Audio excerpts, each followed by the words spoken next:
बहुत स्वागत है आपका हमारी खास पेशकश में। मैं हूं आपके साथ अंशिका पाठक। सावन महीने की शुरुआत होते ही त्योहारों की शुरुआत हो जाती है।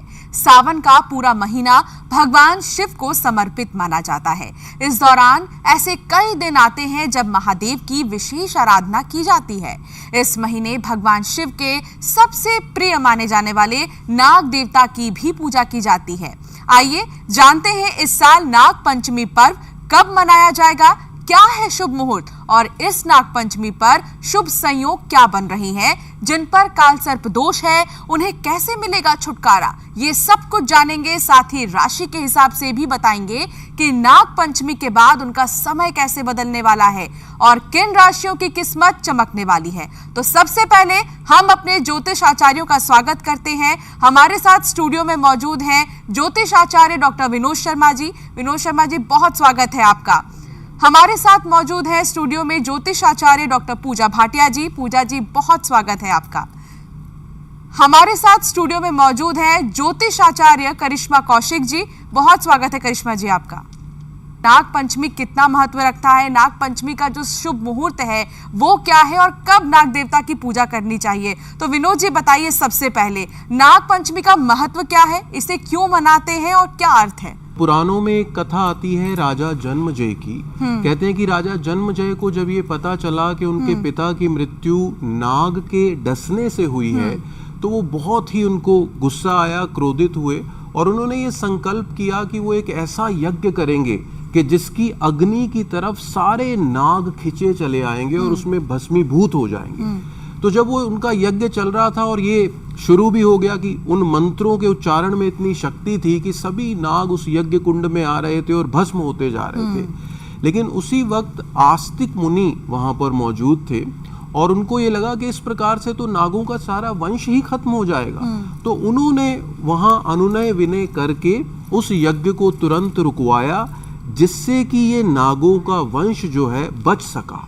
तो जिस दिन ये उन्होंने यज्ञ रुकवाया उस दिन सावन मास की पंचमी तिथि थी। तो तभी से ये नाग पंचमी का त्योहार मनाया जाने लगा, जो कि पूरी तरह से नागों को ही समर्पित है। हमारी जो डिवोशन होनी चाहिए सर्प प्रजाति के प्रति, उसका ये प्रतिनिधि है। अगर हम योग मार्ग की बात करें तो योग मार्ग में भी जो साधक योग साधना करते हैं उसमें सबसे महत्वपूर्ण जो उनकी ऊर्जा का ऊर्ध्वगमन है उसको वो कुंडलिनी शक्ति कहते हैं। तो नाग पंचमी सावन मास के ये जो पंचम दिवस पर पंचांग के अनुसार पंचमी तिथि को मनाई जाती है और भगवान शिव के साथ, क्योंकि सावन मास जो है इसमें जगह जगह रुद्राभिषेक होते हैं और कोई शिवालय ऐसा नहीं होगा कि जिसके ऊपर एक नाग फणधारी नहीं होते। तो भगवान शिव तो उनको कहा जाता है नागेंद्र हाराय त्रिलोचनाय, कि भगवान ने नागों के हार को अपने गले में पहना है। तो भगवान शिव के साथ नागों का जुड़ाव रहा है, इसलिए भी हमारी परंपरा में ये जो नाग देवता है ये इतने ज्यादा पूजनीय बन गए हैं। ये भी जानना बहुत जरूरी है कि नाग पंचमी का त्योहार इस बार कब है और क्या है पूजा करने का शुभ समय। तो पूजा जी, क्या है शुभ समय। श्रावण का महीना तो चल ही रहा है और ऐसे में हम नियमित रूप से भगवान शिव की आराधना कर रहे हैं और जब भगवान शिव की आराधना कर रहे हैं तो उनके प्रिय नाग देवता की भी आराधना हम पंचमी तिथि को करते हैं। सावन मास की पंचमी तिथि है वो इस बार पड़ रही है 9 अगस्त को। 9 अगस्त को सुबह 8:37 से लेके 10 अगस्त की सुबह 6:05 तक पंचमी तिथि है। और यदि हम पूजा के शुभ मुहूर्त की बात करें तो उदया तिथि के अनुसार 9 अगस्त को ही नाग पंचमी का शुभ मुहूर्त मनाया जाएगा। पूजा के शुभ मुहूर्त की यदि हम बात करें तो पूजा का शुभ मुहूर्त है 9 अगस्त को सुबह 6:01 से लेकर सुबह 8:37 तक। इस दिन आप शिव भगवान की आराधना करने के साथ साथ नाग देवता की भी आराधना करते हैं और आपको क्या करना है, सुबह नहा धोकर नाग देवता की जो आकृति है यदि आप कोयले से बनाएं या गोबर से अपने घर के मुख्य द्वार पर बनाएं और उसके बाद आप जो है नाग देवता की आरती करें, उन पर फल और फूल इत्यादि चढ़ाएं और जो है नाग देवता की कथा भी इस दिन आप सुनिए। और सुनने के बाद आप क्या करें कि गायत्री मंत्र कीजिए, शिव जी के मंत्र कीजिए और उसके बाद आप जो दूध है वो कहीं ऐसी जगह पर, किसी खेत में या ऐसी जगह पर रख कर आए जहाँ पर नाग आते हों। और कहा जाता है कि नाग पंचमी वाले दिन दूध जो है नागों को पिलाना बहुत ही शुभ माना जाता है, क्योंकि नाग देवता जो है हमारे घर की रक्षा करते हैं और अगर हम उनकी इस दिन पूजा करते हैं तो हमारे ज़िंदगी में जो भी बाधाएं आ रही हैं वो दूर हो जाती हैं और नाग देवता की जो हमारे पे कृपा बनी रहती है। ये भी जानना जरूरी है कि 6 साल बाद खास योग बनने जा रहे हैं। ऐसे में खास योग क्या है और किन राशियों पर इसका प्रभाव पड़ेगा, किन राशियों को इसका फायदा मिलेगा, ये जानेंगे करिश्मा जी से। करिश्मा जी, किन राशियों के लिए बेहतर होने वाला है इस बार नागपंचमी? 5 राशियों के लिए बेहद ही खास ये समय रहेगा। मेष राशि वालों के अगर स्वास्थ्य से संबंधित कोई परेशानी हो रही है वो समाप्त होगी।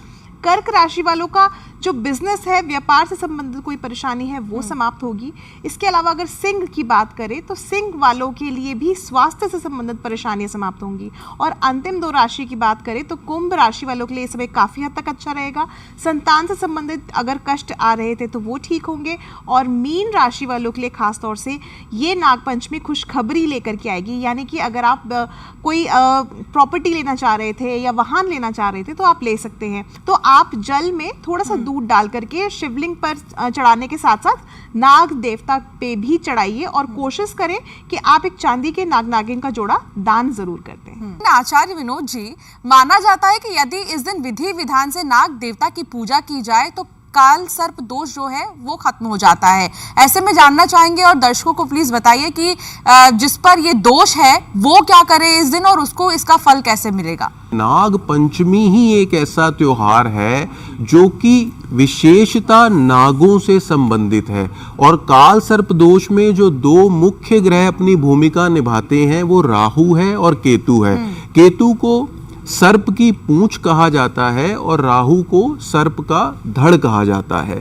इस प्रकार से इसको काल सर्प यानी कि उस कॉस्मिक एनवायरनमेंट में बनने वाली सर्प की आकृति से इसे जोड़कर देखा गया है। जिस वक्त सभी नाग हमें पूरी मानव प्रजाति को ब्लेस करने के इच्छुक होते हैं, यदि उस दिन हम उनका पूजन षोडशो पंचोपचार जो विधि बताई गई है नाग को देवता के रूप में स्थापित करके अगर हम उनकी मूर्ति का अथवा उनके चित्र का पूजन करते हैं तो काल सर्प दोष का प्रभाव बहुत हद तक इससे कम हो जाता है। लेकिन अगर हम सर्प गायत्री के द्वारा ओम नवकुलाय विद्महे विषदंताय धीमहि तन्नो सर्प प्रचोदयात्, अगर हम पूरा विधि विधान से पूजा का आयोजन नहीं भी कर पाते और मात्र सर्प गायत्री के द्वारा ही किसी शिवालय में जाकर नाग देवता का पूजन करते हैं भावना से भरकर, तो भी काल सर्प दोष का असर खत्म करने के लिए ये एक बहुत ही बड़ा दिन माना गया है। पूजा जी, कहा जाता है कि इस दिन पूजा करने से राहु केतु दोष से भी मुक्ति मिलती है, जैसा कि अभी विनोद जी भी बता रहे थे। इसके बारे में कुछ बताइए, कैसे राहु केतु से मुक्ति मिल सकती है पूजा करने से? जब सारे प्लैनेट्स राहु और केतु के बीच में आ जाते हैं कुंडली में तो वो काल सर्प दोष बनता है और कहते हैं कि राहु केतु दोष भी एक तरह से बन गया है। तो जिन लोगों की कुंडलियों में ये दोष होता है उनकी कुंडली के हिसाब से थोड़ा सा लाइफ में स्ट्रगल ज़्यादा होता है और जैसे कि विवाह में बाधाएं आ जाना, आर्थिक समस्याएं आ जाना, लाइफ में बहुत मेजर अप्स एंड डाउन्स रहते हैं जब भी राहु केतु से अगर हमारी कुंडली ज़्यादा प्रभावित होती है। तो नाग पंचमी का दिन और श्रावण मास का जो महीना है वो बहुत शुभ माना जाता है। कहा जाता है कि इस दिन यदि हम नियमित तौर से अगर हम भगवान शिव की आराधना करते हैं, शिव मंदिर में जाकर हम रुद्राभिषेक करते हैं तो राहु केतु के प्रकोप से हमें मुक्ति मिलती है। काले तिल जो गंगा जल में मिलाकर यदि हम अर्पित करते हैं तो भी कहा जाता है कि राहु केतु के दोष से हमें मुक्ति मिलती है। जिन लोगों की राहु केतु की दशाएं चल रही हैं या फिर जिनकी काल सर्प की कुंडली है, उन लोगों को क्या करना चाहिए, उनको चांदी का एक नाग नागिन लेकर उनको उसकी प्राण प्रतिष्ठा करके पंडित द्वारा प्रॉपर पूजा करवा के रुद्राभिषेक करवा के उनको आप पानी में बहा सकते हैं। इससे भी कहा जाता है कि राहु केतु के प्रकोप से आप बचते हैं। तो चलिए, ये तो बात हो गई कि आखिर राहु केतु को लेकर आपके मन में जो भी सवाल थे वो कैसे दूर होंगे। लेकिन अब जानेंगे 12 राशियों पर नाग पंचमी में कैसे पूजा करें, क्या प्रभाव पड़ेगा और इसका उपाय क्या है। शुरुआत मेष राशि से करेंगे। करिश्मा जी, मेष राशि वालों के लिए कितना खास होगा नाग पंचमी? रुद्राभिषेक आप कर ही रहे होंगे, सावन का महीना है। इसके अलावा इस दौरान जो है आपको तांबे के लोटे में थोड़े से तेल डाल करके और कोशिश करें कि उसमें गंगा जल जरूर मिला लें या नॉर्मल जल भी मिला सकते हैं। उससे आप रुद्राभिषेक करें और तांबे का नाग नागिन का जोड़ा आप दान जरूर कर दें। ये उपाय आप जरूर करें ताकि जो भी आगे आने वाले समय में ऑब्स्टैकल्स अगर आपको लगते भी हैं तो वो उससे आपको छुटकारा प्राप्त हो जाए। तो आचार्य जी बताइए कि वृषभ राशि के लिए कितना खास होने वाला है नागपंचमी? वृषभ राशि वाले पिछले कुछ समय से कुछ क्रॉनिक डिजीजेज उनको परेशान कर रही हैं, जो पीछे दब गई थी कुछ समय के लिए फिर उभर आई हैं। तो उससे बचने के लिए वृषभ राशि वालों को नागपंचमी का ये सुअवसर नहीं खोना चाहिए। उनको शिवालय में जाना चाहिए और एक लोटा गंगा जल लेकर उसमें थोड़े कमल गट्टा को डालकर उन्हें भगवान शिव को अर्पित करना चाहिए, नंबर 1। दूसरा, उनको देसी घी अवश्य ही, अगर वो देसी गाय का देसी घी मिल सके तो बहुत अच्छा होगा कि इसको भी वो भगवान शिव को अर्पित करें। इस प्रकार से करने पर वृषभ राशि वाले अपने राशि स्वामी शुक्र को बलवान बनाएंगे। अब बात करेंगे मिथुन राशि की। तो पूजा जी बताइए मिथुन राशि वालों के लिए कितना खास होगा? मिथुन राशि की यदि हम बात करते हैं तो मिथुन राशि के स्वामी जो हैं बुध ग्रह माने जाते हैं। और नाग पंचमी वाले दिन यदि आप हरे रंग के वस्त्र पहनते हैं, शिवालय जाते हैं, शिवलिंग पर गंगा जल अर्पित करते हैं और साथ ही आप 2 हरी इलायची जो है वो भी यदि आप गंगा जल में मिला के यदि आप शिवलिंग पर अर्पित करते हैं, दूर्वा अर्पित करते हैं, तो आपकी जो मिथुन राशि वाले हैं उनकी लाइफ में जितनी भी स्ट्रगल्स हैं वो धीरे धीरे कम होनी शुरू हो जाएंगी और साथ ही शिव जी की कृपा उन पर बनी रहेगी। करिश्मा जी कर्क राशि वालों के लिए कितना खास रहने वाला है और उपाय? देखिए, कर्क राशि वालों को वैसे भी स्वास्थ्य की परेशानियों से इस दौरान थोड़ी राहत मिलेगी और सबसे इम्पॉर्टेंट चीज़ जो है, आप सफ़ेद चंदन का प्रयोग ज़रूर करें पूजा में।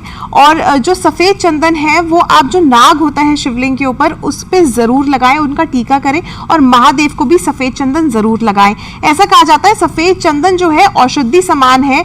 जिस समय पर समुद्र मंथन हुआ था तो वासुकी समुद्र मंथन के बाद उनकी खाल जो है पूरी छिल गई थी, तो उस समय पर महादेव ने नाग अपने वासुकी पे चंदन का ही प्रयोग किया था। तो इसी तरह से आप भी नाग पे चंदन का प्रयोग जरूर करें और दूध से अभिषेक जरूर कर दें। तो आचार्य जी बताइए सिंह राशि वालों के लिए कितना खास होगा? पिछले कुछ समय से अपनी जॉब को लेकर कुछ ऑब्स्टेकल्स महसूस कर रहे हैं, जिस तरह का ग्रह योग कुछ समय से बने हुए हैं।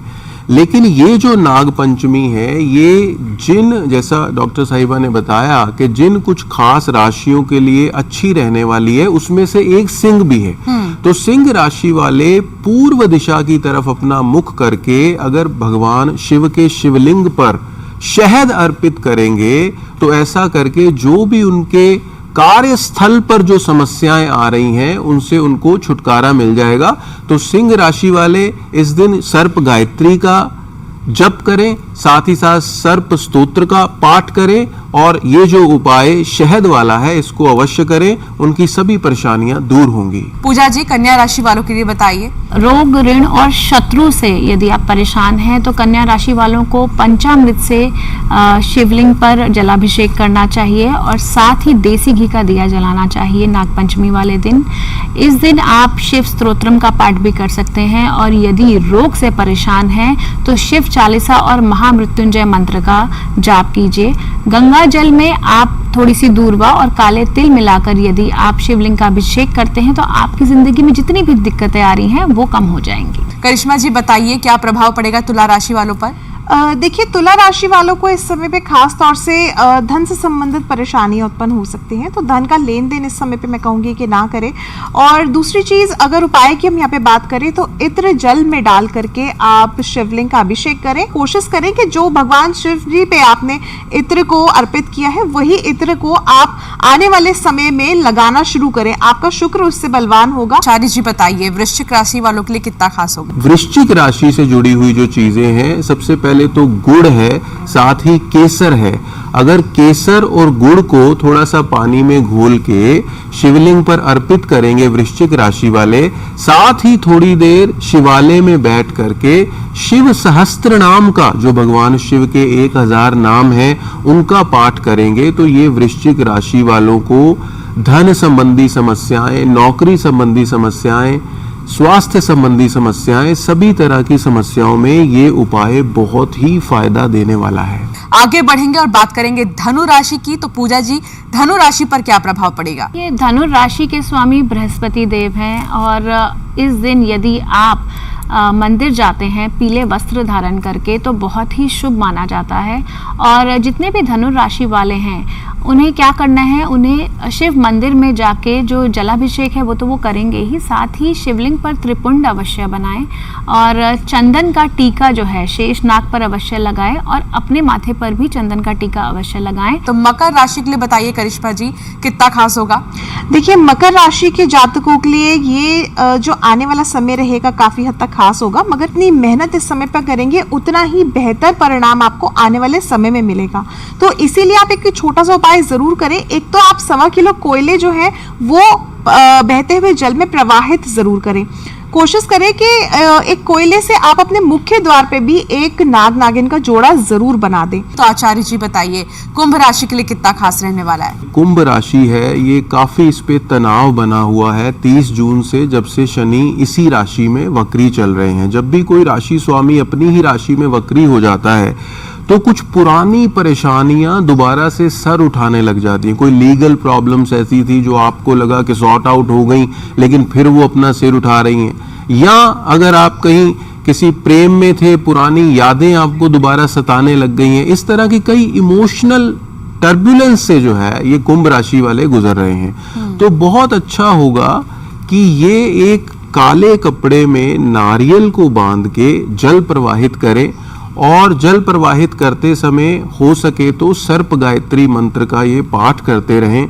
ऐसा करने से कुंभ राशि वालों को आशातीत लाभ होगा। जी, कि मीन राशि वालों के लिए कितना खास रहने वाला है नागपंचमी? मीन राशि की यदि हम बात करें तो इस समय राहु देव स्वयं मीन राशि में गोचर कर रहे हैं। मीन राशि वाले जो हैं इस दिन पीले रंग के जो है वस्त्र पहनकर पीले फल और पीले फूल यदि नाग देवता पर अर्पित करते हैं, उनके आगे देसी घी का दिया जलाते हैं, साथ ही आप सोने या फिर तांबे का यदि नाग नागिन का जोड़ा शिवलिंग पर अर्पित करते हैं, विधि विधान के साथ पूजा करते हैं उस जोड़े की, तो आपकी जिंदगी में जो भी तनाव है, जो भी कष्ट है, वो आपके दूर हो जाएंगे। खास मौकों पर नहीं जा पाते मंदिर या नहीं जा पाते हैं नाग देवता की पूजा करने, भूल जाते हैं या कुछ हमसे गलतियां हो जाती हैं, ऐसे में क्षमा मांगने के लिए हमें किस मंत्र का उच्चारण करना बेहतर होगा? आप कहीं पर भी हैं, आप केवल मानसिक जाप इस समय पे करें। नमः शिवाय, नमः शिवाय, नमः शिवाय, या ओम नमः शिवाय, ओम नमः शिवाय। आप जितनी बार बोलेंगे उसका शुभ प्रभाव जो है आप पे पड़ेगा। कहते हैं ना कि ये ओम एक ऐसा वाइब्रेशंस पैदा कर देता है जो आपके सराउंडिंग्स में पॉजिटिविटी क्रिएट कर देता है। तो आप मानसिक जाप करते रहिए, महादेव का नाम लेते रहिए, वो ही अपने आप में सबसे संपूर्ण रहेगा, क्योंकि महादेव जो है भाव देखते हैं, भक्ति देखते हैं। तो आप भक्ति मानसिक जाप से भी कर सकते हैं। कई बार हम देखते हैं कि घरों में नाग निकल आते हैं तो उस समय लोग खूब लाठी बजाते हैं, लेकिन आज नाग पंचमी के दिन जब लोग पूजा करते हैं उस पे काफी अंतर होता है। ऐसे में क्या जिस तरीके का बर्ताव किया जाता है सांप के साथ में घर में अगर वो निकल जाते हैं, ये सही है? तो मैं कहना चाहूंगा कि यही सब जो हमारे कर्म हैं वो आगे जाके सर्प दोष में परिणित होते हैं जब हम नागों को अननेसेसरली मारते हैं। कोशिश ये होनी चाहिए हमारी कि हम किसी प्रोफेशनल को बुला करके अगर नाग कहीं पर निकल आया है तो हम उनको पकड़ने की कोई व्यवस्था करें, ना कि उनको मारें, क्योंकि नाग जो है बड़ा ही सेंसिटिव एक प्राणी है। ये तो बल्कि खुद मनुष्य से डरते हैं और ये भागते फिरते हैं। और ज्यादातर जो नाग के डसने की घटनाएं होती हैं वो जब नाग एकदम डर जाता है अंदर से, किसी का पैर पड़ा किसी झाड़ी पे तो वो भयाक्रांत होकर ही डसने का वो कार्य करते हैं। वरना ये एक ऐसे जीव हैं जो बड़े, इनका अपना एक सौंदर्य है। तो कभी ऐसे घर पे निकल आए नाग तो हमारी कोशिश यही होनी चाहिए कि हम किसी प्रोफेशनल की हेल्प लें और वहां से उनको विदा करें। तो 12 राशियों पर नाग पंचमी के दिन कैसा प्रभाव होगा, वो उपाय कौन से करने हैं आपको, ये हमने आपको बताया। आप सभी का बहुत शुक्रिया हमारे साथ जुड़ने के लिए। इसी के साथ हमारे खास कार्यक्रम में फिलहाल इतना ही। नमस्कार।